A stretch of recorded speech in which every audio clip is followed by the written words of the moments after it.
Meghan Markle today revealed her first confirmed foreign tour as a member of the royal family, a visit to Australia in October. Prince Harry's fiancée let slip that they would definitely be travelling to Sydney to watch the royals' inspirational Invictus Games later this year, although the couple are just 5 weeks away from their May 19th wedding at Windsor Castle. There was no let-up in their schedule of public engagements as they went to Bath to watch some of the men and women hoping to represent the UK team compete for a place. The couple both went for a casual look today. Meghan, 36, wore an Invictus-branded polo shirt with black bootcut mother denim jeans under a Babaton fur Aritzia trench coat, with high-heeled black boots. The U.S. actress was fresh from a few days in Los Angeles with her mother, Doria Ragland, over the Easter weekend, when she caught up with friends and chatted about plans for her May 19th wedding. The couple, who arrived at Bath University's sports training village by car, started by watching the shot put event in the 1500 meters, warmly greeting the competitors and chatting animatedly with them. Inside they were shown the sitting volleyball trials where they met Michael Mellon, 38, who suffered a rugby injury while playing for the Royal Air Force in 2005 which actually resulted in the amputation of his lower left leg. The father of 3 children, aged 12, 11 and 6, told Meghan how the severity of his injury came as a huge shock to him but that competing in last year's Invictus event had really made a difference to his life. I played both rugby and squash competitively and had been really fit. After I injured myself I told everyone I would be back on the pitch in 6 weeks, and ended up having my leg amputated, he said. Meghan had chatted enthusiastically about the games and their legacy. We talked a lot about Canada last year and how hot it had been for that time of year and how impressed she was at the level of competition, he said. She told me that she had never been to Australia but was going to this year's event and was really looking forward to being there with Harry.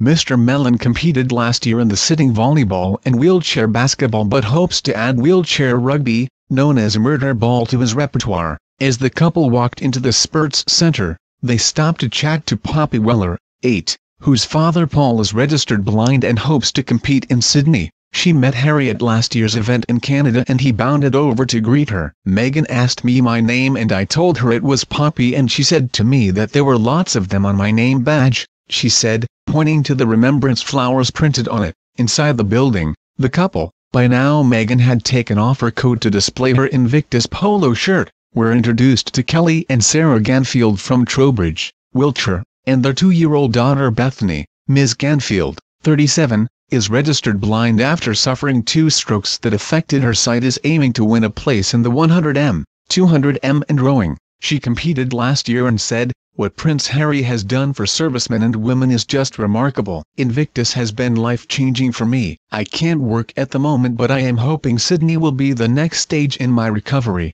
Derek Darrenlodge, 43, a former Lance Corporal in the 2nd Battalion the Mercian Regiment, won 2 golds and a silver at the first Invictus Games in London in 2014 and competed in the 2012 Paralympics. After narrowly avoiding making the Invictus team in Toronto last year, he was selected as a non-traveling reserve. He was back again today, trying out for shot put, discus, and sitting volleyball, as well as powerlifting tomorrow. Mr. Darrenlodge, who sustained 22 injuries and lost both legs in an explosion in Afghanistan in 2007 and now works as a motivational speaker after leaving the army in 2016, chatted to Harry and Meghan. He has met Harry previously but it was his first encounter with Meghan. "I think she is lovely," he said. "I think he is very happy with Meghan at the moment." Meghan had been briefed all about the Fijian-born soldier, who was pronounced dead by medics at Camp Bastion after being injured in the roadside bomb in Helmand Province in July 2007 until one of them preparing to put his corpse in a body bag spotted signs of life.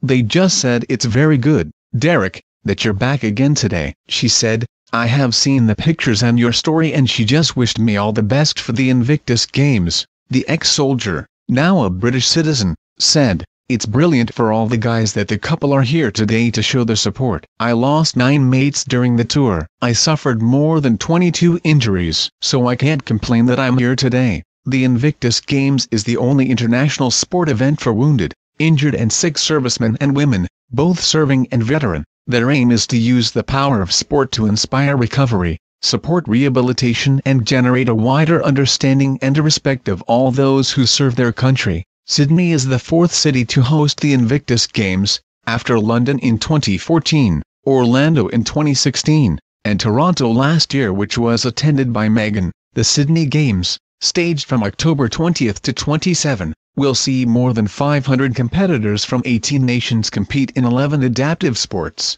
The UK team trials are being run by Help for Heroes, with support from the Ministry of Defence, the Royal British Legion and the Endeavour Fund, and will be hosted at the University of Bath over 4 days. They will see more than 400 military personnel and veterans compete for one of the 72 places available on the UK team. This year, 45% of UK team hopefuls have never applied for an Invictus Games before, highlighting the legacy of London, Orlando and Toronto.